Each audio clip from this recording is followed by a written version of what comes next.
Throw out the lifeline across the dark wave. There is a brother whom someone should save. Somebody's brother, oh, who then will dare to throw out the lifeline, his peril to share? Throw out the lifeline, throw out the lifeline. Someone is drifting away. Throw out the lifeline, throw out the lifeline. Someone is sinking today. Throw out the lifeline with hands quick and strong. Why do you tarry? Why linger so long? See, he is sinking, oh, hasten today, and out with the lifeboat, away then away. Throw out the lifeline, throw out the lifeline. Someone is drifting away. Throw out the lifeline, throw out the lifeline. Someone is sinking today. Throw out the lifeline to danger-fraught men, sinking in anguish where you've never been. Winds of temptation and billows of woe will soon hurl them out where the dark waters flow. Throw out the lifeline, throw out the lifeline. Someone is drifting away. Throw out the lifeline, throw out the lifeline. Someone is sinking today. Soon will the season of rescue be o'er. Soon will they drift to eternity shore. Haste then, my brother, no time for delay, but throw out the lifeline and save them today. Throw out the lifeline, throw out the lifeline. Someone is drifting away. Throw out the lifeline, throw out the lifeline. Someone is sinking. Do you tarry while I stand amazed in the presence of Jesus the Nazarene, and wonder how he could love me, a sinner condemned unclean. Oh, how marvelous, oh, how wonderful, and my song shall ever be. Oh, how marvelous, oh, how wonderful is my Savior's love for me. For me it was in the garden, he prayed not my will but thine. He had no tears for his own griefs, but sweat drops of blood for mine. Oh, how marvelous, oh, how wonderful, and my song shall ever be. Oh, how marvelous, oh, how wonderful is my Savior's love for me. In pity, angels beheld him, and came from the world of light to comfort him in the sorrows he bore for my soul that night. Oh, how marvelous, oh, how wonderful, and my song shall ever be. Oh, how marvelous, oh, how wonderful is my Savior's love for me. sorrows, He made them His very own. He bore the burden to Calvary and suffered and died alone. Oh, how marvelous, oh, how wonderful, and my song shall ever be.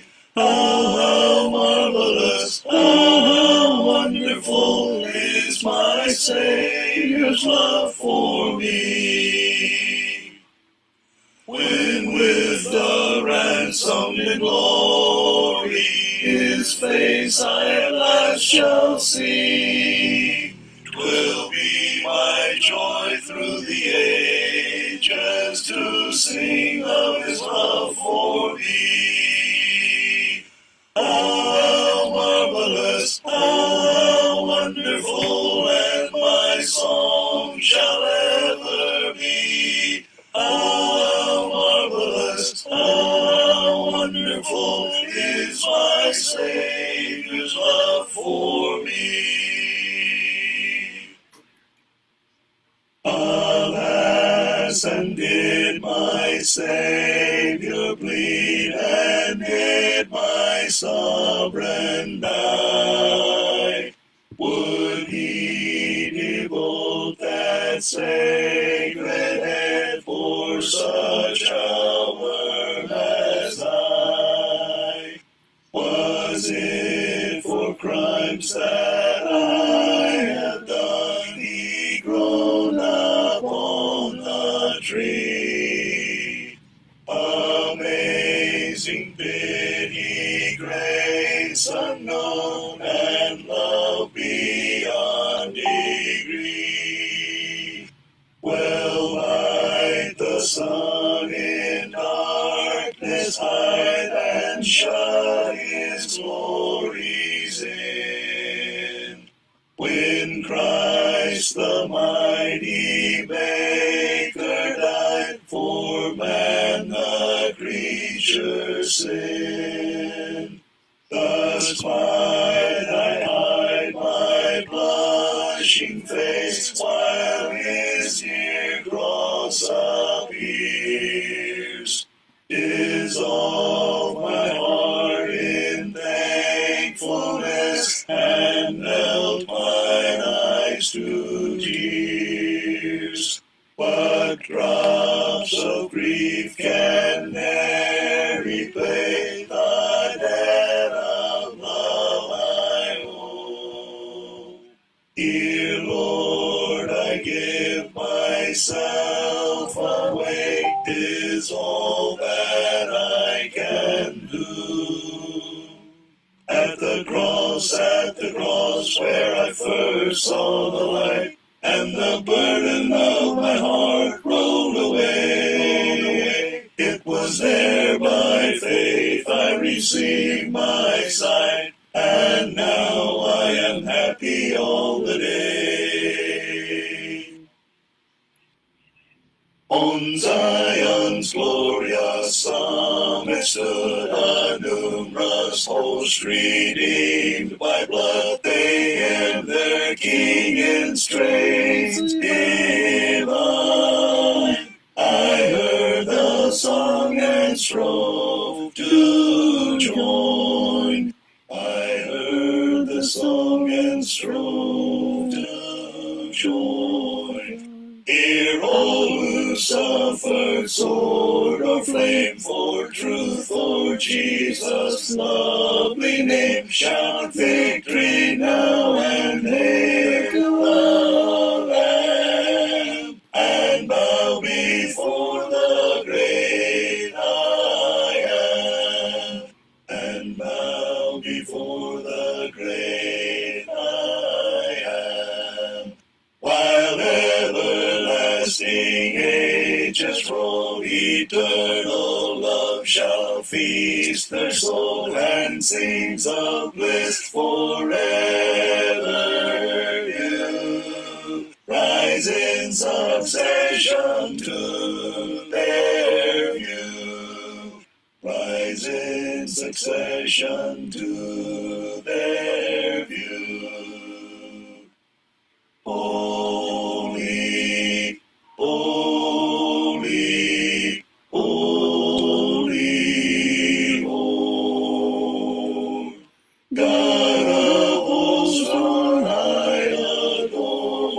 Who like thee thy praise should sing, O Almighty King? Holy, holy, holy Lord. God of hosts on high adored, holy, holy, holy.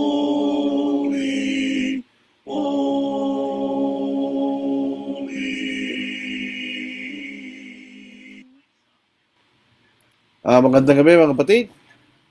Tayo po ay nandito naman po sa gabing ito sa ating Facebook Live.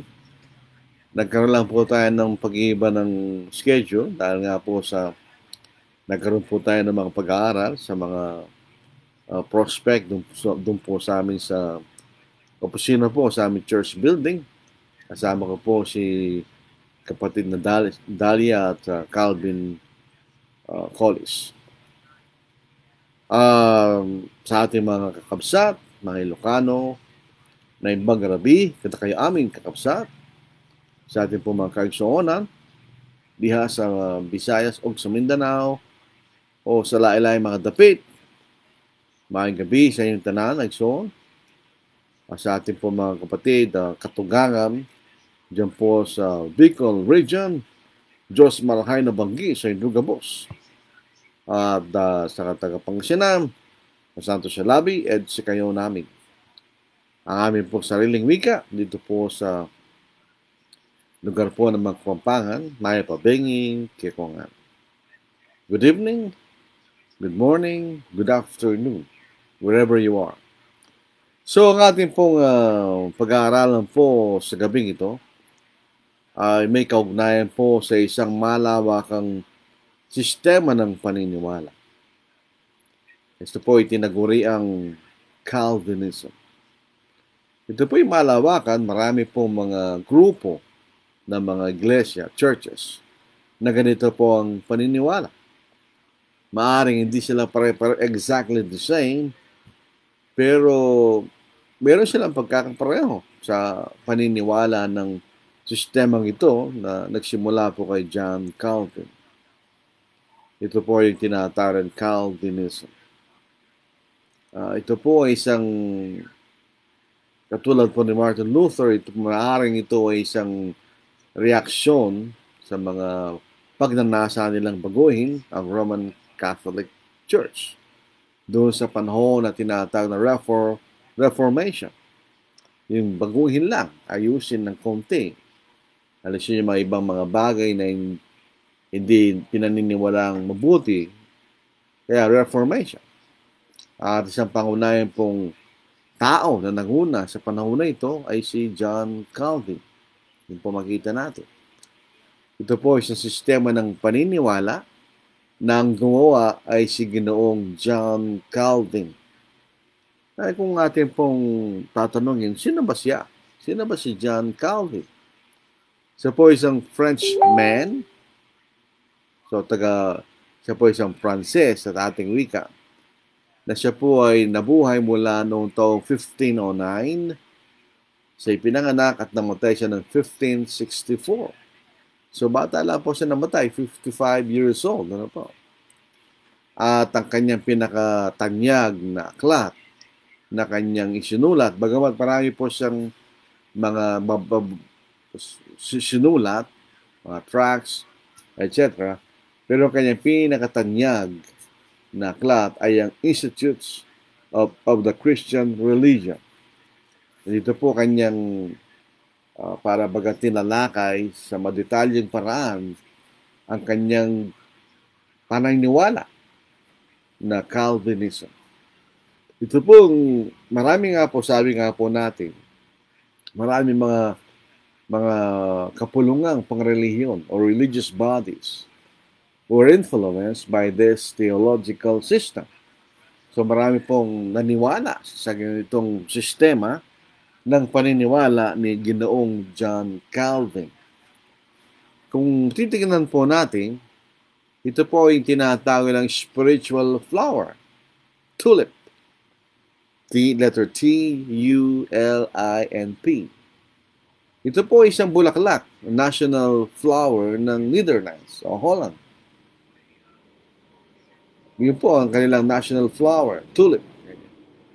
Pero ito po ay isang acronym. In other words, pag sinabi natin acronym, yung bawat titik ay may kanya-kanyang kahulugan.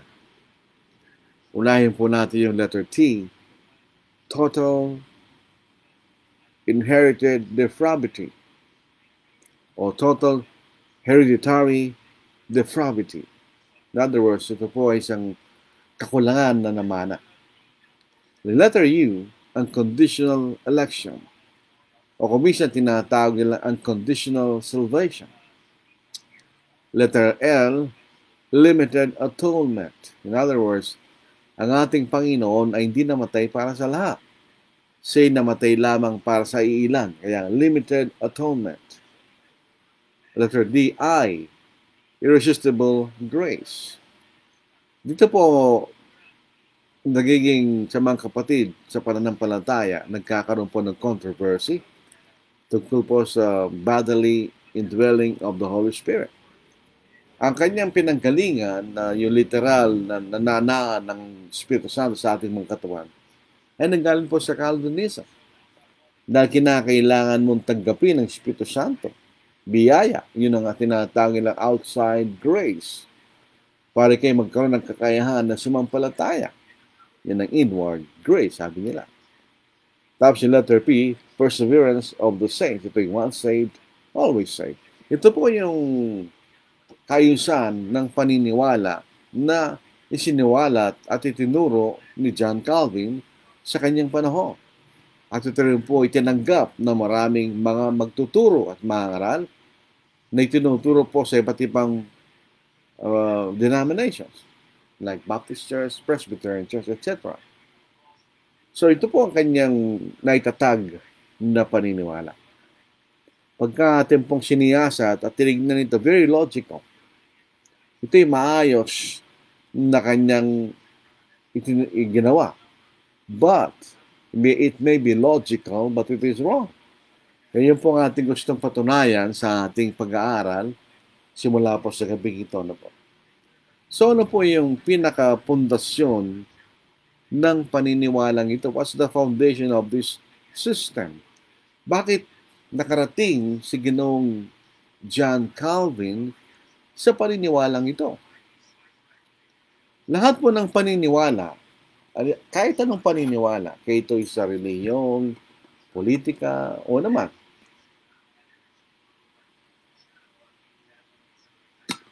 bawat paniniwala ay may pundasyon na doon umusbong ay yung paniniwalang iyon. Ganun po, ay sa lahat ng mga bagay. For instance, since sa science, ano po, kung ito po ay isang urban legend o isang kwento lamang o isang true story, si Isaac Newton ay nakahiga at bigla bumagsak yung mansanas na hinog. Yun ang pundasyon ng gravity. Nakita niya bawat mga bagay na nasa itaas. Sila'y nauhulog papunta sa lupa. Hindi ito pupunta sa taas. So, pinag-aralan po yan ang naging pundasyon. Na lahat ng mga bagay, pag sila'y nahulog, hindi sila nahuhulog pataas. Lahat ay nahuhulog pababa. Dahil mayroon pong isang bagay na nag-uudyok para sila bumaba. Yan ang gravity. So, ganoon din po sa paniniwalang ito. Meron siyang pundasyon. Meron siyang fundamental foundation kung bakit nakarating dito sa ganitong paniniwala sa Ginoong John Calvin. Ito po yung tinatawag sovereignty of God. Pag dinefine po natin ang ibig sabihin sovereignty, ibig sabihin kapangyarihan, otoridad, control. Pag sinabi sovereignty of God is the control, the power of God. Yun makikita natin. Ang kanyang authority, ang kanyang kapangyarihan. Yan ang sovereignty of God. Yun ang kanyang pinakapundasyon. Meron siyang konsepto, sinasabi natin konsepto Dahil later on, mapapatunayan natin na hindi ito totoo kung ang pinag-uusapan natin ay ang salita ng Diyos. Ito yung naging totoo sa kaisipan ni John Calvin, pero hindi ito nangangahulugan na ito yung katotohanan na galing sa Diyos. Ito po ay ang kanyang sistema ng paniniwalang Calvinism o tulip. Ito yung nanggaling dito sa maling konsepto ng kapangyarihan o control ng Diyos o sovereignty of God. At tayo po, hindi po tayo mag-iimbento ng ating mag-iimbento ng itinuro ni John Calvin. That's unfair, ano po. So tayo po ay pinag-aralan po natin. Meron pong online. Kung gusto po niyong basahin yung John Calvin's Institutes of the Christian Religion, wala na pong problema ngayon. Merong online. Kung wala kayong copy, isang physical copy ng libro, pwede kayo pumunta sa online. Ayun po ang kagandahan ng kasalukuyang teknolohiya. Although, meron pa rin tayo mga physical na library, maganda pa rin yun na binabasa mo yung aklat. Pero kung wala kang physical copy, you can always go to the internet, di ba? Basahin po natin, open parenthesis, open quotation, God is the disposer and ruler of all things. In other words, ang Diyos ang pinanggagalingan at siyang namamahala sa lahat ng mga bagay. That from the remotest eternity, doon sa pinakamalayong panahon, kanya, according to His own wisdom, ayon sa kanyang sariling karunungan, He decreed what He was to do, and now by His power executes what He decreed. In other words, meron siya mga bagay na gustong gawin o tinalagang gagawin niya. At dahil sa pamagitan ng kanyang kapangyarihan, ay nagagawa niya mga bagay na gusto niyang gawin. Yun ang sinasabi. Hence, we maintain that by His providence, not heaven and earth and inanimate creatures only, but also the counsels and wills of men are so governed as to move exactly in the course which He has destined. Ang pakabigat na pananalita. Sinasabi lang po sa pamagitan ng kanyang kapangyarihan, hindi lamang ang langit at mga lupa at mga bagay na walang buhay kanya, ang kanyang kinokontrol, kundi kahit naman kaisipan ng mga tao kanya, ay kanyang kinokontrol para gawin ng mga taong ito ang mga bagay na kanyang itinalagang gagawin ng Diyos. Yun ang kanyang direct quotation. Ito mismo yung mga salita ni John Calvin. In other words, ang Diyos, ang ating pong sisimplihin, sa pamagitan ng kapangyarihan niya, ay ginagawa niya mga bagay na gusto niyang gawin. Hindi lamang sa mga bagay na walang buhay, katulad ng langit at ang lupa at ang mga bagay na nilalang niya walang buhay, kundi rin kanya yung mga kaisipan ng mga tao. Kahit ang kaisipan ng tao kanya ay kinokontrol ng Diyos para gawin ng mga taong yun ng mga bagay na itinalaga ng Diyos na dapat mangyari. Iyon ang sinasabi ni John Calvin. Ngayon, gusto pa nating tumingin ng isang source, ganun din po sa online, the Westminster Confession of Faith. Ito yung ginagamit ng mga Presbyterian as well as the Baptist Church. Sabi rito, ito po yung nakuha ko sa internet. Ito po yung ginawa noong 1648. God from all eternity, mula sa wala hanggan, did o ginawa by the most wise and holy counsel of His own will sa pamagitan ng kanyang marunong at banal na kanyang kaisipan of His own free will and unchangeably ordained whatsoever comes to pass. Kung atin pong isasalin yun, ibig sabihin sa pamagitan ng kanyang marunong at banal na kaisipan, lahat ng mga bagay na nangyari, ito'y tinalaga ng Diyos. Yun ang po sinasabi rito. By the decree of God, sa pamagitan ng kautos ng Diyos, for the manifestation of His glory, para maipakita niyang kalalatihan, some men and angels are predestinated to everlasting life. Yun na pong ilang mga tao at mga anghel ay tinalaga magkaroon ng buhay na walang hanggan, and others foreordained to everlasting death. At yung iba naman ay tinalaga sa walang hanggang kamatayan o kaparusahan. Their numbers are certain and definite that it cannot be either increased or diminished. Ang bilang nila ay tiyak na hindi na maaaring dagdagan o bawasan. Ito po yung Westminster Confession of Faith in 1648. Kung gusto po niyo mabasa ito sa internet, dito po sa learn.org/Westminster-Confession-Faith. Yun ang nakita ko sa internet. So, ang paniniwala po ng mga Calvinist, nagsimula kay John Calvin, naniniwala sila na anumang gustuin ng Diyos ay mangyayari. Whatever God wants, happens. Everything that happened was determined and caused by God. Lahat po ng mga bagay na nangyari, ito'y galing po sa kaisipan at ito'y ginawa ng Diyos. Sabi rito.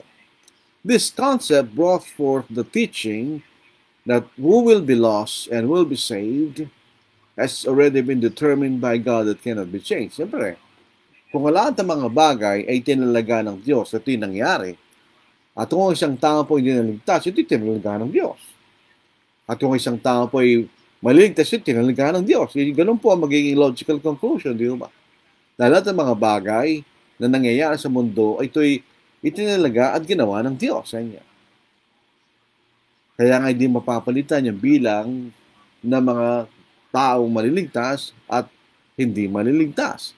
Yun po ang simpleng kaisipan ni John Calvin sa sovereignty of God, yung kanyang kapangyarihan, ang kanyang control sa lahat ng mga bagay, the sovereignty of God. Pero tingnan po ninyo, ang isang paniniwala ay masusubok sa mga bunga ng paniniwalang ito. For instance, tingnan po natin. Kung totoo po itong itinuturong ito ni John Calvin, magsipo tayo. Number 1. Whatever God wants, happens. Ito'y kalooban ng Diyos. Pero tingnan po natin ang mga alimbawang ito. Kung isang lasing na lalaki na nagmamaneho ng kanya sasakyan at pumasok siya sa isang bahay at pinatay lahat ng nakatira doon, yun ba'y kalooban ng Diyos? Yun ay isang bagay na masama. Dahil ito'y galing sa isang taong lasing na nagmamaneho ng kanyang sasakyan. O kaya, kung isang tao na addict sa drugs at nirape niyang isang babae, ito ba'y kalooban ng Diyos? Tandaan natin, lahat ng mga nangyayari ay tinalagat ng Diyos. So ito'y itinalaga ng Diyos.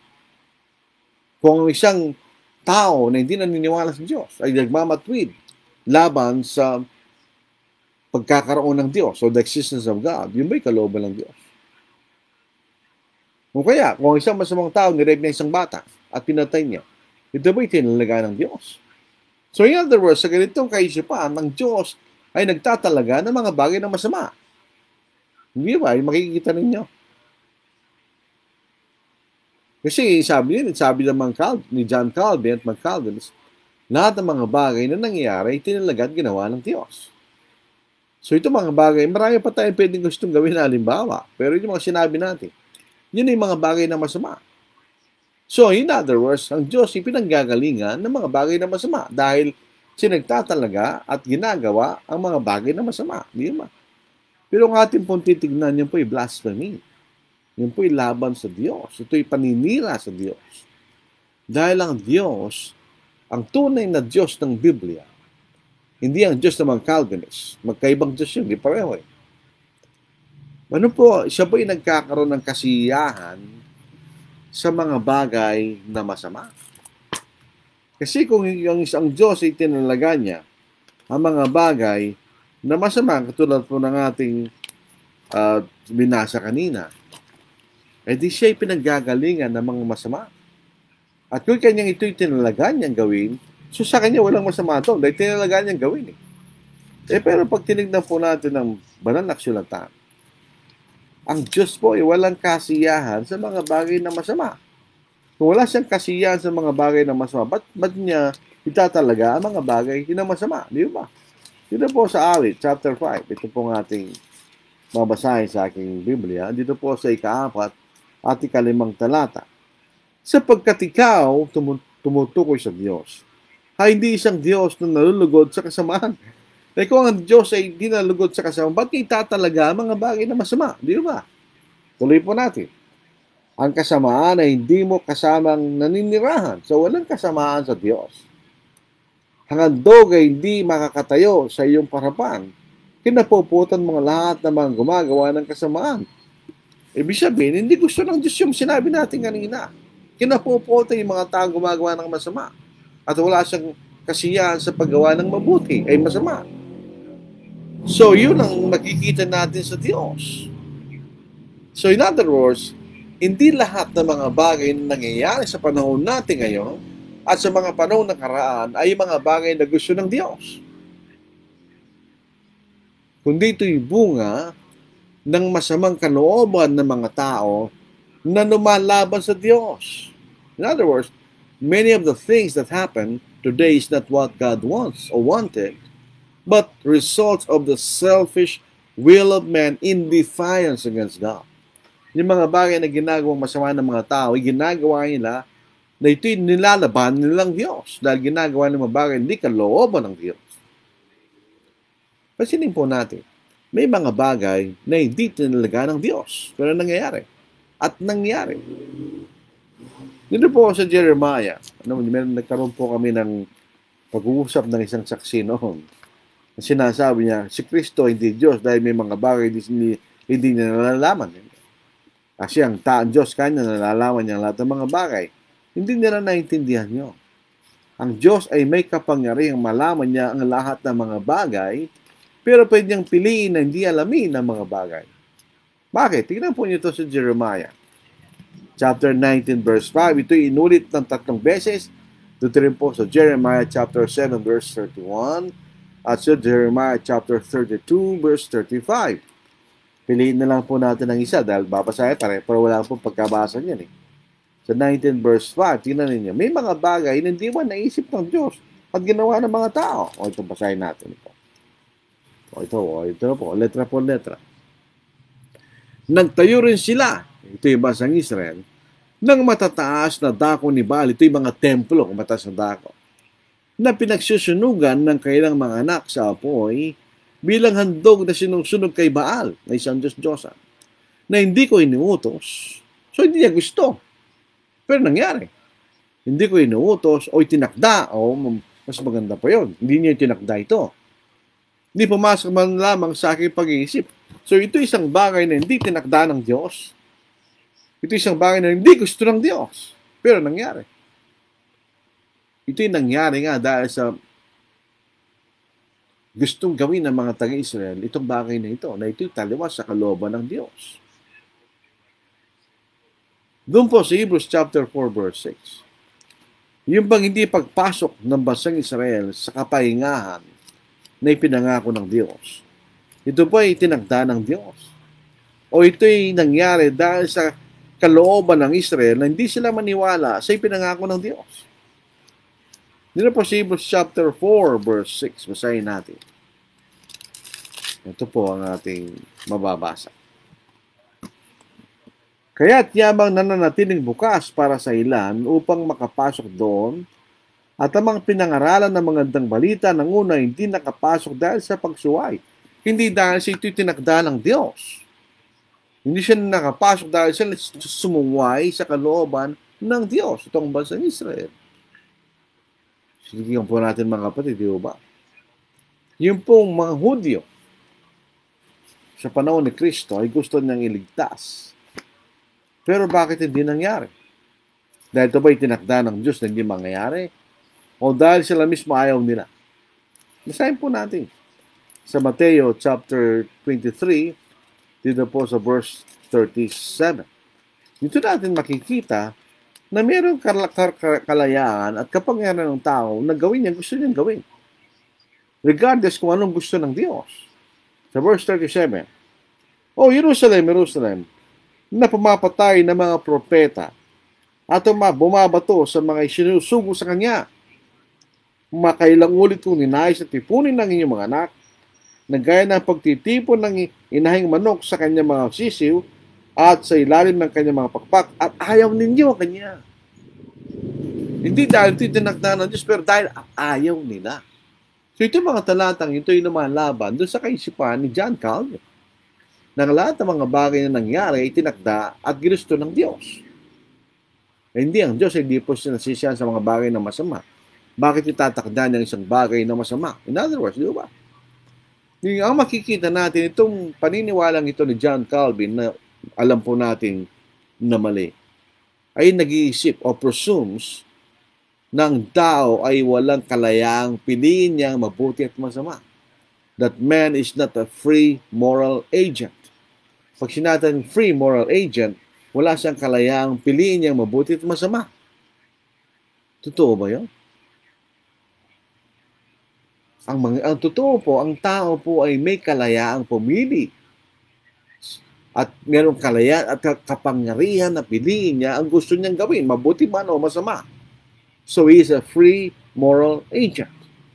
Pag nagbigay ng kautusan ang Diyos, ito po ay necessarily implies na ang binigyan niya ng kautusan ay may kapangyarihang pumili. Dahil ang kanyang pagpili ay nangahulugan ng gantimpala o kaparusahan. Siyempre, kung ikaw'y lalabag sa kalooban ng Diyos, ay di mapaparusahan ka. Kung ikaw naman ay susunod, di magagantimpalahan ka. Meron siyang kapangyarihang pumili ng ganoon, di ba? Dahil ang tao po ay nilalang sa larawan at wangis ng Diyos. May pagkapareho tayo sa Diyos, bagamat hindi tayo Diyos, pero tayo po ay nilalang sa kanyang larawan at sa kanyang wangis. Wangis, meron tayong pagkakatulad sa Diyos. Hindi tayo exactly Diyos, pero may pagkakatulad tayo sa Diyos. Kaya nilalang tayo sa larawan at wangis ng Diyos. Yun na po sa Genesis chapter 1, verse 26 to verse 27, sinabi ng Diyos, nalangin natin ang tao sa ating larawan at sa ating wangis at magkaroon sila ng pamamahala sa mga isda sa dagat, sa mga bibol sa impapawid, sa mga hayop sa buong lupa at sa bawat gumagapang sa ibabaw ng lupa.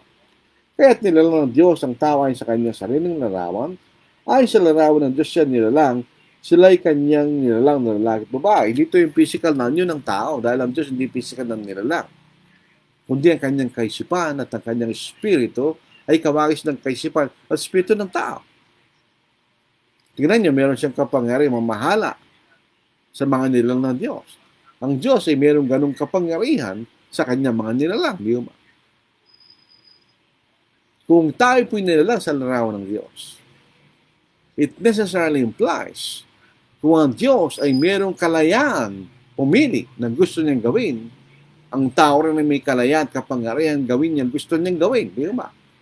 Ngayon po mga Gentiles, yung mga bansa sa paligid ng bansang Israel, kina-question nila ang paniniwala ng bansang Israel.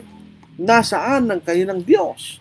Bakit wala tayong nakikitang Diyos nila? Sapagkat ang mga Gentiles ay may mga larawan ng kanilang mga Diyos-Diyosan. Pero unfortunately, ang kanilang mga Diyos-Diyosan ay walang kapangyarihan gawa ng anumang bagay. Pero in contrast, sabi ng mga nagsumulat sa awit na ito, at basahin po natin, huwag sa amin, o Panginoon, huwag sa amin. Kundi sa iyong pangalan na ibigay ang karangalan, hindi sa mga Diyos-Diyosan, dahil sa iyong tapat na pag-ibig at dahil sa iyong katapatan. Bakit sasabihin ng mga bansa o Gentiles? Ang ibig sabihin po ng Gentiles ay nation. Nasaan ngayon ang kanilang Diyos? Ang aming Diyos ay nasa mga langit. Kanyang ginagawang anumang kanyang kagustuhan. So may free will ang Diyos, may free will ang tao. So, meron siyang kapangyarihang pumili ng mga bagay na gusto niyang gawin. So, man has the power of choice. He has the power of self-determination. Kung ano man gusto niyang gawin para sa sarili niya. Tingnan niyo ang pagkakatukso ni Eva. Makikita niyo meron siyang kaisipan. At meron siyang kapangyarihan gawin ang kanyang gustong gawin. Kaya sa tinukso ni Satanas, para mahikayat niya si Eva, na gawin niya ang kagustuhan ni Satanas. Kung wala siyang kakayang pumili, kahit ano sabihin ni Satanas, walang gagawin ng tao. Pero meron siyang ginawa. Pinili niyang magkasala sa Diyos. Siyang galing yun. Sa kanyang kapangyarihan pumili ng mga bagay na gusto niyang gawin. Kaya, dito po ang problema ng mga Calvinist.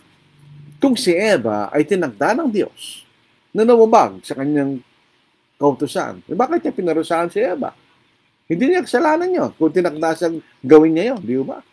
Pero dahil ito'y nanggaling sa kanyang sariling kapangyarihan pumili at pinili niya ang isang bagay na labag sa kalooban ng Diyos, may karapatang Diyos na parusahan siya, di ba?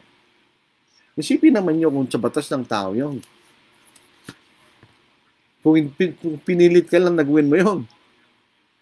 Wala pa akong magagawa kasi nang itirap ng gagawin ko eh. Parang ang pelikula, di ba? Dito po sa Genesis chapter 3, 1-6. Ang ahas nga ay higit na tuso kaysa alinman sa mga mailap na hayop sa parang na nilikha ng Panginoong Diyos. Yun po salitang mailap na hayop o beast. Ito po yung lugar na may apat na paa. Sinabi niya sa babae, sinabi ba ng Diyos, huwag ninyong kakainin ang mula sa alinmang punong kahoy sa halamanan? At sinabi ng babae sa ahas, makakain namin ng bunga ng mga punong kahoy sa halamanan. Subalit sinabi ng Diyos, huwag ninyong kakainin ng bunga ng punong kahoy na nasa gitna ng halamanan. Huwag din niyo itong ihipuhin, kundi kayo mamamatay. Alam, wala naman sinabi gano'n ng Diyos na huwag mong ihipuhin. Ang sinabi ng Diyos kaya huwag mong kakainin kanya punong kahoy ng pagkalabot at masama. Subalit sinabi ng ahas sa babae, tiyak na hindi kayo mamamatay. Sapagkat nalalaman ng Diyos na kapag kayo kumain noon ay mabubuksan ang inyong mga mata at kayo maging kagaya ng Diyos na nakakilala ng mabuti at masama. Kahit na makita ng babae, so ito nanggaling sa babae, di ba? Na makita ng babae na ang bunga ng punong kahoy ay mabuting kainin, na kanunlugod sa paningin, na dapat nasain upang maging matalino, siya'y pumitas ng bunga nito at kinain ito, at binigyan din niya ang kanyang asawa na kasama niya at siya'y kumain. Yun ay kanyang sariling kalooban. Natokso siya doon sa sinabi ng Diablo. Kaya nagkasala sila. Dito rin po sa Romans 6:16, sabi rito, do you not know that to whom you present yourselves slaves to obey, you are that one slaves whom you obey, whether of sin leading to death or of obedience leading to righteousness. So may dalawang pwede kang piliin, sabi ni Pablo. Kung pinili mo kanya maging alipin ng kasalanan, ikay mahihiwalay sa Diyos. Kung pinili mo naman kaya sumunod sa kalooban ng Diyos, ikaw ay mapupunta sa katwiran. O di may dalawang pagpipilian. So meron siyang kapangyarihan pumili kanya. So in other words, yung katuruan ni John Calvin at yung mga taong sumunod sa kanya, the teaching that what God wants happens is not taught in the scriptures. Hindi lahat ng mga bagay na nangyari ay kagustuhan ng Diyos. The Bible teaches that some things that happened were the sinful acts of men. Yung ibang mga bagay na nangyari ay mga makasalanang ginawa ng mga tao, hindi ito yung mga bagay na tinakda ng Diyos. Pero makikita natin, tinuturo ng Biblia, ang tao po ay may kalayaang pumili ng gusto niyang gawin. Kung kanyang kaisipan ay hindi mabuti, if the soil is not good, kung kanyang kaisipan hindi mabuti, ang kanyang puso hindi mabuti, ang kanyang gagawin hindi na mabuti. Dahil lahat ng mga bagay natin ginagawa ay nanggagaling sa ating kaisipan. Hindi ba? Yun makikita natin, hindi ba? Dito sa Mateo chapter 12 verse 33, either make the tree good and its fruit good, or else make the tree bad and its fruit bad. For a tree is known by its fruit. Kung anong iniisip ng tao, yun ang kanyang gagawin. So kung masama ang tao, ang gagawin niya masama. Kung mabuti ang tao, ang gagawin niya mabuti kanya.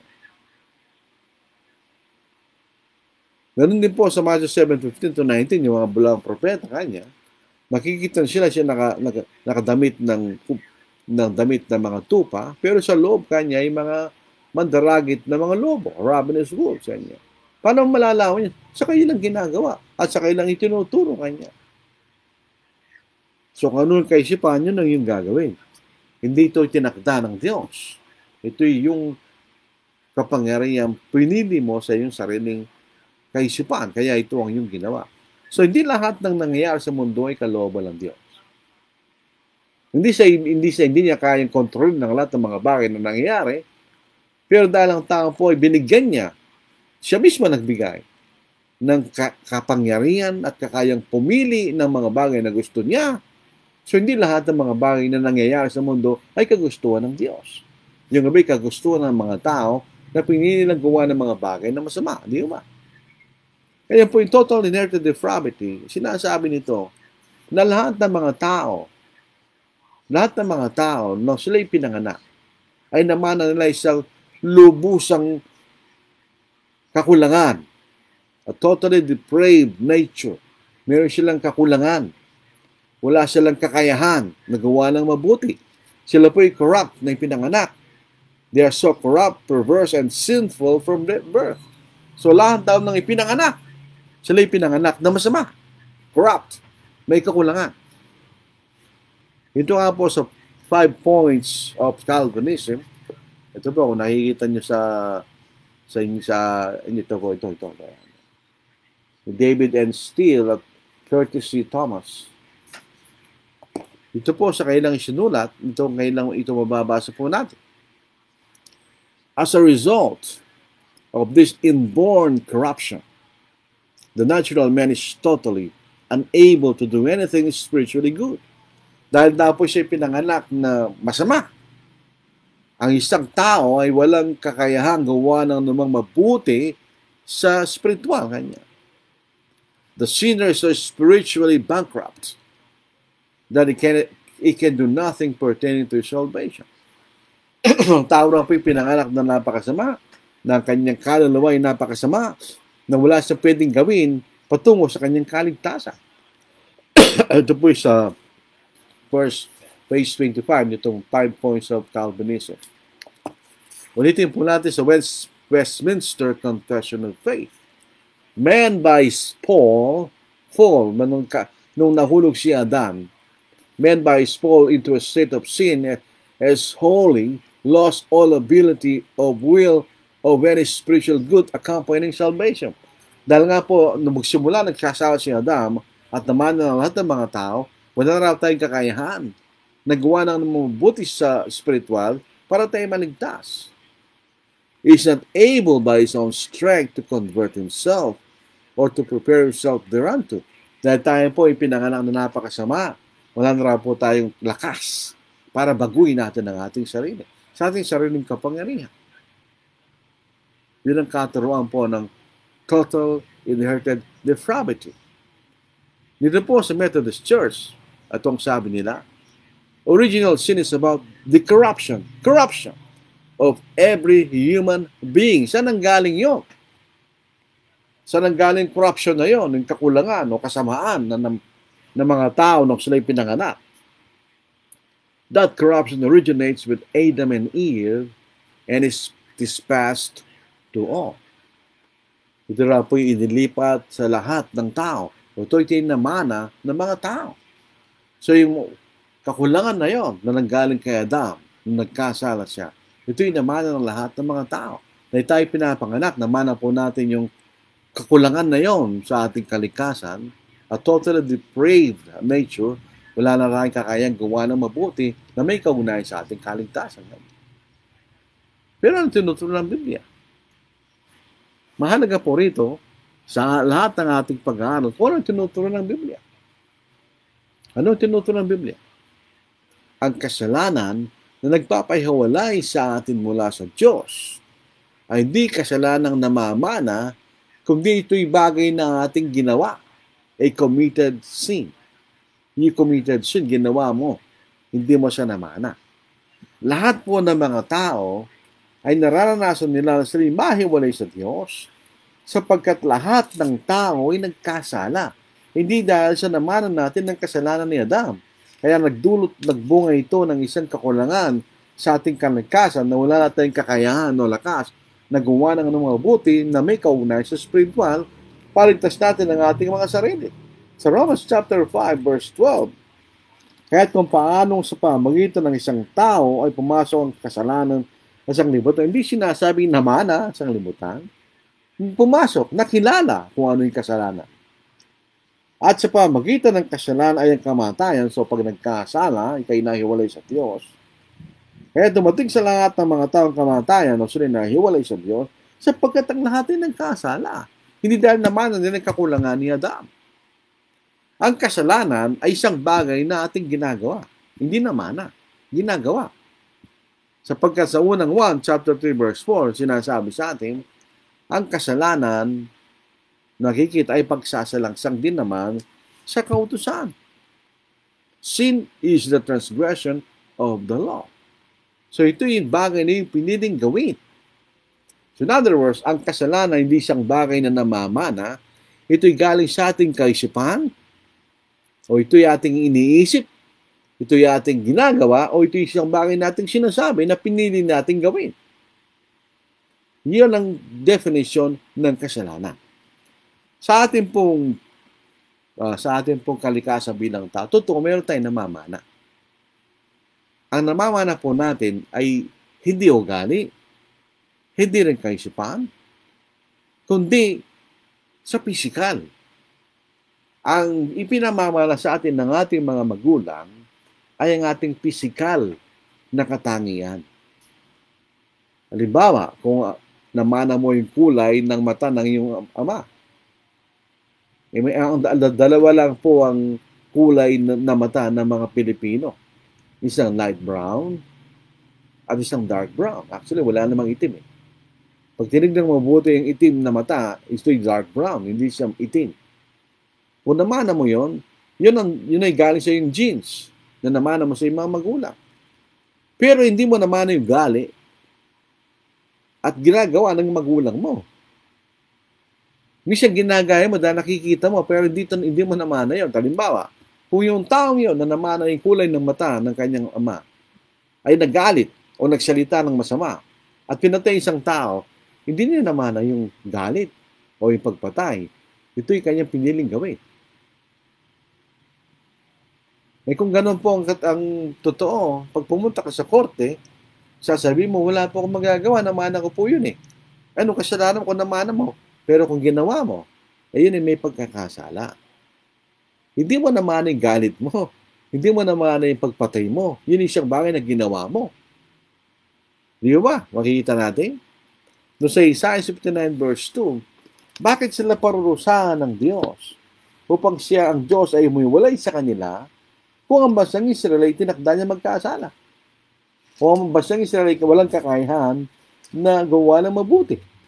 Dahil naman nila kay Adam. Basahin po natin. Sa Isaiah 59, 1 and 2. Narito ang kamay ng Panginoon na hindi maikli, na hindi makapagligtas. Ni mahina ang kanyang pandinig na hindi ito makarinig. Ngunit pinaghiwalay ng inyong magkasamaan, kayo at ang inyong Diyos, at ang inyong mga kasalanan ay siya nagkubli ng kanyang mukha sa inyo, ano pa siya hindi nakinig. Ito yung mga bagay na ginawa ng bansang Israel. Kaya nagkalat ng Diyos. Kaya iniwalay ng Diyos sa sarili niya. Wala lang ang pakialam sa hindi ko na kayo tutulungan, sabi ng Diyos. Hindi dahil walang kapangyarihan ng Diyos, kundi dahil ang Israel ay nahiwalay sa Kanya o humiwalay sa Kanya dahil sa kanilang mga kasalanan ginawa. Patulad din po sa Efeso chapter 2. Alam po yung sabi ng mga Calvinists, ito nagpapatunay na yung tao walang kakayang gawa ng mabuti katulad ng patay. Ang isang patay, wala na magagawa. Sabi nila eh. Kaya noong kayo mga patay sa inyong mga pagsasalangsang at mga kasalanan na dati niyong nilakaran, ayon sa lakad ng sanglibutan ito, ayon sa pinuno ng kapangyarihan ng hipapawid, ng Espiritu na ngayon ay gumagawa sa mga anak ng pagsuway. So, bakit nila ginawa yan? O bakit sila nahiwalay sa Diyos? Sa mga bagay na kailang ginawa. So, tayo nahiwalay dahil sa mga bagay nating ginawa. Hindi dahil namanan natin. Tingnan po ninyo. Pag tumingin tayo sa isang maliit na bata, cute. Cute, di ba? Cute. Tumawa, kinasisiyan, dahil walang ngipin, very cute. Pero pag tumanda na yon, naging matanda na, walang ngipin, cute na. Pero sanggol yan, napakaganda, cute. Isipin po ba natin na yung cute na yon ay masama? Dahil namanan niyang kasamaan ni Adam? Ang alam po ng maliliit na bata ay mga walang sala. They are born innocent. Wala silang kaalaman ng anumang mabuti at masama. So wala silang kakayahan na gawa o pumili na gawin ng mabuti o masama. So hindi sila maaaring magkasala. Kasi kung wala ang kaalaman ng mabuti at masama, you're innocent, eh hindi mo gagawin ng mabuti kasi hindi mo alam eh. Kaya maliliit na bata, hindi naman nila alam yung ginagawa nila. So, paano sila gagawa ng mga bagay na masama? Dito sa Deuteronomy, chapter 1, verse 39, malinaw po ito mga kapatid, na ang mga bata ay walang kakayahan na gawa ng anumang bagay na masama. Bukod dito, ang inyong mga bata na inyong sinasabing magiging biktima at ang inyong mga anak na sa araw na ito ay hindi nakakaalam na mabuti o masama, ay siyang papasok doon at sa kanila ay aking bibigay at ito'y kanilang aangkinin. Ito po ang context mo nito, naalala niyo nang pinapasok o isinugo ni Moises at ni Aaron, yung 12 espiya sa lupain ng Canaan. Yung 10 ay nagdala ng kasinungalingan at yung 2 ay nagsalita ng katotohanan. Parang yung nangyari nung kahapon, kakaunti lang ang nakatindig sa totoo. 2 katotohanan ang nagsabi, 10 sinungaling. Ngayon, naniwala sila sa 10 sinungaling na yung lupang yun ay mas hindi natin kayang puntahan, mamamatay tayo doon. Sabi ng mga tao, hindi natin papapasukin ang aming mga anak, baka sila mapahamak doon. Ito sabi ngayon ng Panginoon. Binasa natin kanina. Bukod dito, ang inyong mga bata na inyong sinasabing magiging biktima o mapapahamak doon sa lupain na yon. At ang inyong mga anak na sa araw na ito ay hindi nakakaalam na mabuti o masama, ay siyang papasok doon at sa kanila aking bibigay at ito'y kanilang aangkinin. Kaya sila po'y nag-ikot-ikot sa loob ng 40 taon hanggang namatay yung mga taong yun na ayaw pumasok sa lupain ng Canaan. So, yung mga bata, ala silang kaalaman sa mabuti at masama. At wala silang kakayahan sa mga tuwid na gawa ng mabuti o ng masama. Nasa Biblia po yan. Hindi po tayo ipinanganak na makasalanan. Natuto tayo magkasala. Yun ang katotohanan. Kahit po rin sa banal na kasulatan, dito po sa Ecclesiastes, chapter 7, verse 29, hindi sinasabi na tayo po nilalang ng masama. O na meron tayong naman ng kasamaan dahil sa pagkakasala ni Adam. Tayo po'y ginawa ng Diyos na matuwid. Sabihin po natin sa Ecclesiastes chapter 7, verse 29. Dito po sa English, truly, this only I have found. Ito aking nalaman ganyan. That God made man upright, but they have sought out many schemes. Yun po sa New King James. Sa New Revised Standard Version, mas maganda. See, this alone I found, that God made human beings straightforward, but they have devised many schemes. Sila gumawa ng mga bagay na masama nga niya. Hindi tayo nilang masama ng Diyos. Sa ating wika, sa 29, tingnan ninyo, ito lamang ang aking natagpuan, na ginawang mabutuwid ng Diyos ang tao. Ngunit, nagbalak sila ng maraming pamamaraan. Nagbalak sila ng maraming pamamaraan ng kasamaan. So, sino gawa ng kasamaan? Hindi ang Diyos, kundi ang tao pumili ng kasamaan. Noong nangangaral po ang Panginoon, ginawa niyang uliran ang mga maliliit na bata. Ginawa niyang halimbawa na kung hindi kayo maging katulad ng mga batang ito, ay hindi kayo makakapasok sa kaharian ng Diyos. Yan ang sabi niya sa Matthew 18 verse 3. Assuredly I say to you, unless you are converted, o kayo magbago, and become as little children, you will by no means enter the kingdom of heaven. Ngayon, ang sabi ng Panginoon, unless you are converted and become as little children, ibig sabihin, kung di kayo maging katulad ng mga balit na bata ito kanya sa inyong pag-uugali, hindi kayo makakapasok ka rin ng Diyos. Eh kung ang mga bata ay pinanganak na may kakulangan o kasamaan na namana, ay ito sasabihin niya ng Panginoon. Unless you are converted and be as totally depraved children, you cannot enter the kingdom of heaven. Dahil sa totoo, kung totoo yung sinasabi John Calvin, itong maliliit na batang ito na tinutukoy ng Panginoon sa talatang ito ay pinanganak na masama. Totally depraved. Hindi yan ang sinabi ng Panginoon. Tularan niyo sila kanya para makapasok ang kaharian ng langit. At pinakapinal na makikita natin at to very straightforward, hindi namamana ang kasalanan.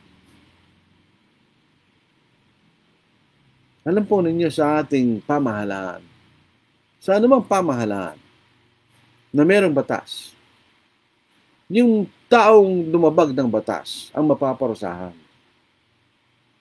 Pag namatay na yung taong yon, nagawa o lumabag sa batas, wala nang parurusahan. Hindi pwedeng parusahan ng gobyerno ang kasalanan ng anak mo. O vice versa, hindi maaaring ibilanggo ang anak mo dahil sa iyong kasalanan. Dahil hindi ito namamana. Ang gumawa ang may responsibilidad. Sabi po sa Ezekiel 18:20, ito ang pinanggalingan ng batas ng tao.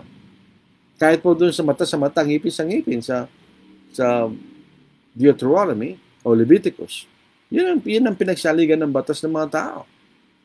Sabi dito, the soul who sins shall die. Yung kataong nagkasala ay mamamatay o maihiwalay sa Diyos. The son shall not bear the guilt of the father. O hindi magdurusa ang anak sa kasalanan ng ama, nor the father bear the guilt of the son, na magdadanas ng ang ama sa kasalanan ng anak. The righteousness of the righteous shall be upon himself. Ang katwiran na matwid ay isa sa kanya. And the wickedness of the wicked shall be upon himself. At ang kasamaan ng masama ay isa sa kanya. So, in other words, hindi namamana ang kasalanan. Kung namamana ang kasalanan, namamana rin ng katwiran. Hindi walang mapaparusahan. Pareho lang yun. Kung namamana yung kasalanan, hindi mamamana rin katwiran. Eh sa pamagitan ng Kristo, dumating katwiran. So, pwede nating manahin sa Panginoon kanyang katwiran. So, lahat ng tao maliligtas. Hindi totoo yun. Hindi namamana ng katwiran, hindi namamana ng kasalanan. Ito'y ginagawa. So, kung titingnan po natin ang siniliksik natin sa Biblia, ang katuruan po ng totally inherited depravity is a false doctrine.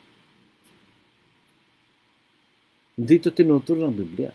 Ito'y tinuro naman ng isang tao na nangangalang John Calvin sa kanyang maling konsepto ng kapangyarihan ng Diyos. So ito po, dito po tayo dito. So susunod, yung letter U, letter L, letter I, letter P, ang ating bibigyang paglilingkod na pag-aralan po natin para sa ating kapakanan at sa kapakanan din po ng mga taong naniniwala sa katuruan ni John Calvin. It's not a fair system. Paano naman naging parehas yun o fair na ikay parurusahan sa isang bagay na hindi mo ginawa? Hindi mas matuwid pa ang pamahalahan kaysa sa Diyos. Di ba? Isipin po natin. So maraming salamat po sa inyong pakikinig at sa inyong panonood. Sana po ay kahit pa paano ay nakatulong po ito sa ating pag-aaral sa salita po ng Diyos at sa pagkakamali ni John Calvin. Antayin po na impluensya ng tao nyo. Medic Kanono, shoutout po kay Brother Medic. Magandang gabi sa lahat. Kay Oljan Ocampo na taga Dubai, shoutout din sa kanya, sa kanyang misis. Good evening po. Ni Davillamin, di ko po alam, taga ano po ata siya, Oroquieta City. Shoutout po sa kanya. Good evening, Brother Lodi. Leonito Trodiza, ito po isang tao na matagal ko nang kilala. Palagi kami nagkikita sa Baguio City noon, ako'y binata pa, several decades ago. Siya rin po mas matanda ng konti sa akin. Palagi kami nagkikita sa Baguio City pag mayroong mga lectureship ng mga kapatid na Amerikano noon. Matagal ko na siyang kilala. Naimbag Arabi, kada kay amin kakabsat. Translated, magandang gabi sa inyong lahat, mga kapatid. Roberto Marasigan, ito po yung kababayan po ni Jose Rizal, Canlubang, Calamba, Laguna. Good evening po, Brother Lordy. Good evening din, Brother Obet. Jeremy B. Joji. Hindi ko po alam taga saan to. Maayong gabi sa tanan, mga igsuon, Ginoo. So magandang gabi sa lahat ng mga kapatiran sa Panginoon. Marisa Rieta Manzanillo, ito po yung taga Caloocan City, Phase 6. Good evening po sa lahat. Jimmy Bartolome Domingo, ito po yung taga Cagayan Valley. Magandang gabi po, Brother Lordy, sa ating lahat na nanonood sa gabing ito. Si Eliaka College, dalawang tao po ito. Kombinasyon po ng Dahlia at Calvin. Mapagpalang gabi, Brother Lordy, sa mga kapatid na nakikinig ngayon sa salita ng Diyos. May God bless us all. Ito po ay kapatiran sa Angeles. Nakasama ko po ng ilang araw ngayon sa linggong ito na kami po ay nangangaral sa mga prospect. Jekris Anele. Hindi ko po alam kung tama yung salin ay pagbigkas, Brad. Good evening po. John Bautista, ito rin po isang kapatid, matagal ko ng kilala at kaibigan at kamanggagawa sa kaharian. Good evening.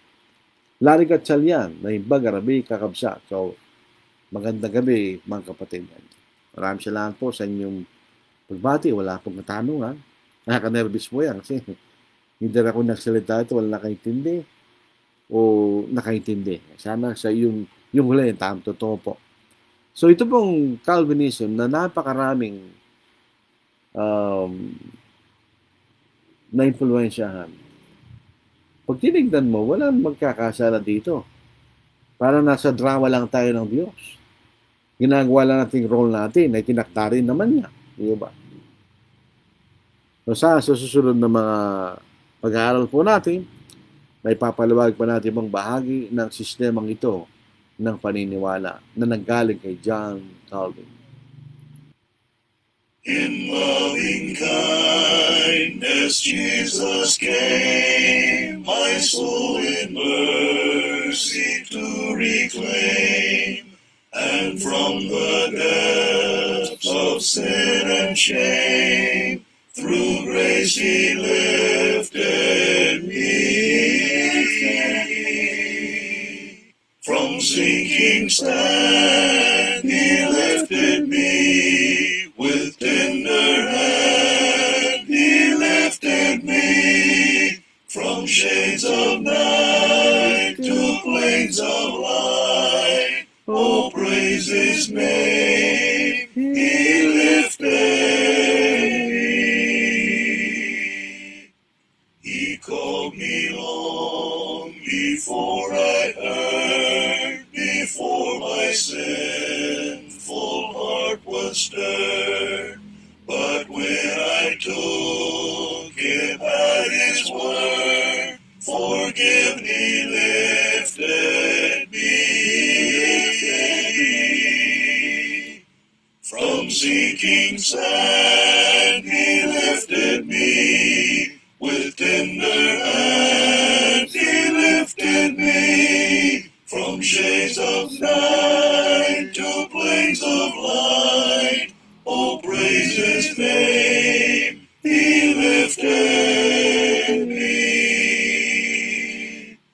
His brow was pierced with many a thorn, His hands by cruel nails were torn. When from my guilt and grief forlorn, in love He lifted me. From sinking sand He lifted me, with tender hand He lifted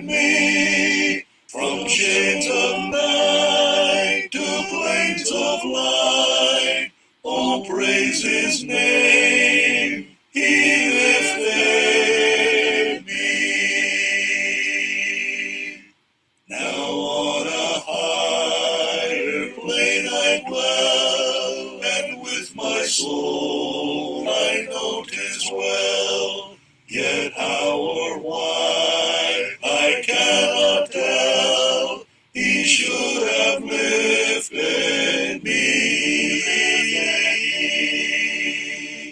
from sinking sand. He lifted me with tender hand. He lifted me from shades of night to plains of light.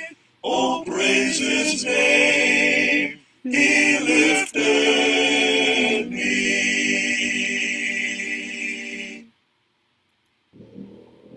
The world all about me has now no allure.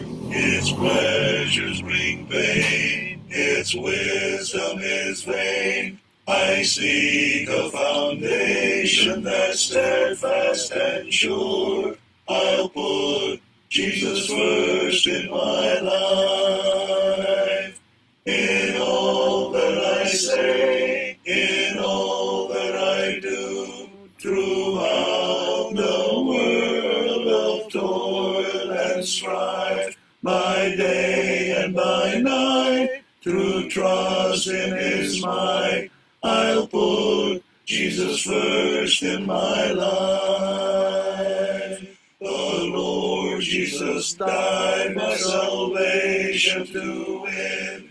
He went in my stead to Calvary and bled. Redemption impels me to give up all sin. I'll put Jesus first in my life.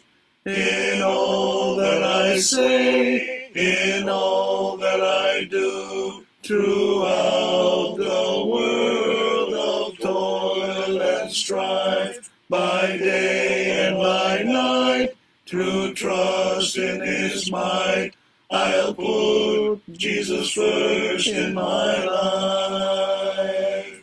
I know there is hope for the ransomed and blessed, when death is no more, when struggle is o'er. For those who love Jesus and give Him their best, I'll put Jesus first in my life. In all that I say, in all that I do, throughout the world of toil and strife, by day and by night, through trust in His might, I'll put Jesus first in my life. Though earth's tribulations continue each day, though pleasures may call, though evil enthrall, His grace will protect me forever and I. I'll put Jesus first in my life. In all that I say, in all that I do, throughout the world of toil and strife, by day and by night, through trust in His might, I'll put Jesus first in my life.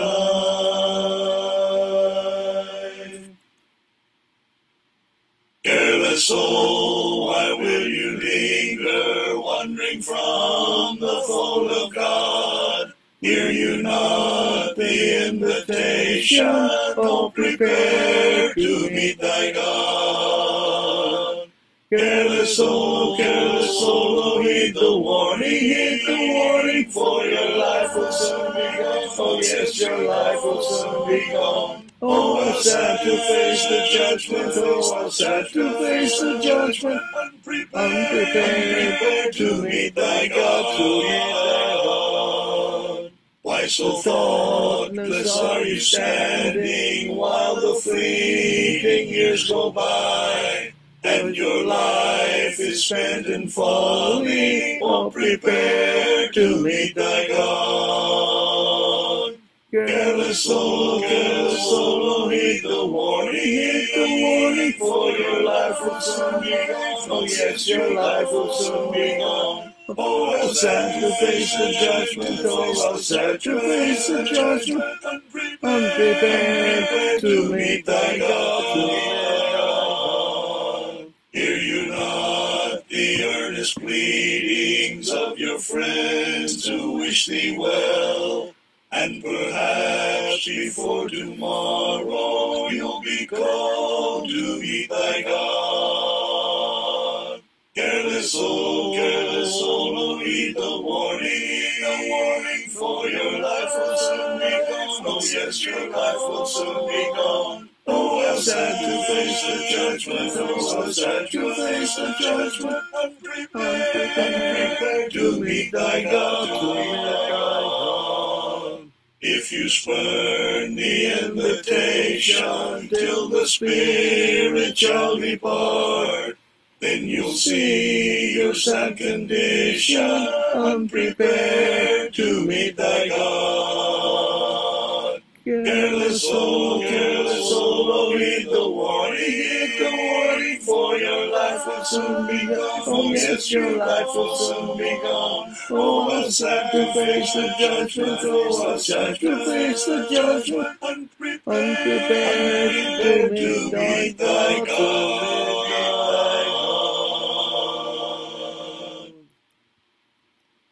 Salamat po mga kapatid. Kung gusto po niyo ito mapanood sa YouTube, doon po sa Angeles City Southside Church of Christ. Meron din po sa Facebook, ganoon din Angeles City Southside Church of Christ para mapanood po niyo. Kasi itong live, 30 days lang po ito. Tapos delete po ng Facebook. So kung hindi kayo nakatunghay sa live, pwede po kayo pumunta sa Angeles City Southside Church of Christ. Sa YouTube, o kaya sa Facebook, Angeles City Southside Church of Christ. Dina-download po ni kapatid na Richard Junicio ang lahat ng mga videos sa aming YouTube at sa Facebook group, Angeles City Southside Church of Christ. Kung kayo po ay nagnanais na makipag-aral po sa amin, i-messenger lang po niyo po. At kung kayo po gustong makisama sa aming pagsamba sa Diyos, tuwing araw po ng linggo, alas 9 po ng umaga at alas 4 ng hapon, dyan sa may Avocado Road, Trinidad Village, Angeles City, malapit likod po ng Panis Butong Pakwan, malapit po sa SM Telbastaga. Yun po ang ating mga lugar na pwede kayong pumunta roon at makisama sa aming pagsamba sa inyo. Kung kayo mga Kristiyano na pagawi sa aming lugar, ganoon din. Sa Avocado Road, Trinidad Village, Angeles City. O kung gusto po niyong maging kaanib sa local na kongregasyon, ganoon din po. Angeles City, Southside Church of Christ, Avocado Road, Trinidad Village, Angeles City. Tayo po'y maganalangin, mabanal. Tayo po'y natutuwa, nagagalak, nagpapasalamat sa ganitong pagkakataon na binibigay mo sa amin na aming suriin at pag-aralan ang iyong mga salita. Na aming suriin at pag-aralan ang mga bagay na itinuturo ng mga tao kung ito nga po inyong kalooban ng Diyos. Para matulungan po namin mga sarili sa pagsagot sa mga taong humingi ng pag-asa na nasa amin at tulungan yung mga taong nasa maling pananampalataya. Bigyan po kanyo kami ng karunungan upang ay maunawaan at bigyan din po kami ng kapakumbabaan at na huwag kami maging mayabang. O Diyos, bigyan nyo kami ng mga pagkakataon na makadaupang palad ang mga tao na nangangailangan ng inyong kaligtasan. Upang aming ipamalas at ituro sa kanila ang inyong magandang balita ng kaligtasan. Lalo nakakalungkot po ang mga bagay na pangyayari sa mundong ito na karamihan sa mga tao ay hindi ginagawa niyung kalooban, kundi ginagawa kayo lamang sariling kalooban at tumalabag at nagkakasala laban sa iyo, Diyos. Idinadalain po na lahat ng mga kapatid kay Kristo na sana po sila ay manatili tapat, maging matatag sa kanilang mga pananampalataya. At humingi po kami ng kapatawaran sa aming mga pagkakamali at kasalanan ng aming nagagawa. Idinadalain din po namin mga kapatid, yung mga tao nagpakita ng interes sa sumunod sa inyong kalooban, nawa hindi makuha ni Satanas ang nagsisimulang pananampalataya sa kanilang mga puso. At dinadalain po namin, O Diyos, sa mga nasa pamahalaan, sa lahat ng mga bansa, lalo sa aming bansa, Asahan sila magkaroon ng karunungan upang gawin lamang nila mga bagay na matwid at maganda para sa pagpapatuloy ng kapayapaan at katiwasayan. At ang mga bagay tayo nangihingi sa dakilang pangalan ng ating Panginoong Kristo. Amen. Maraming salamat po mga kapatid. God bless. See you next week. Sa ating Facebook Live.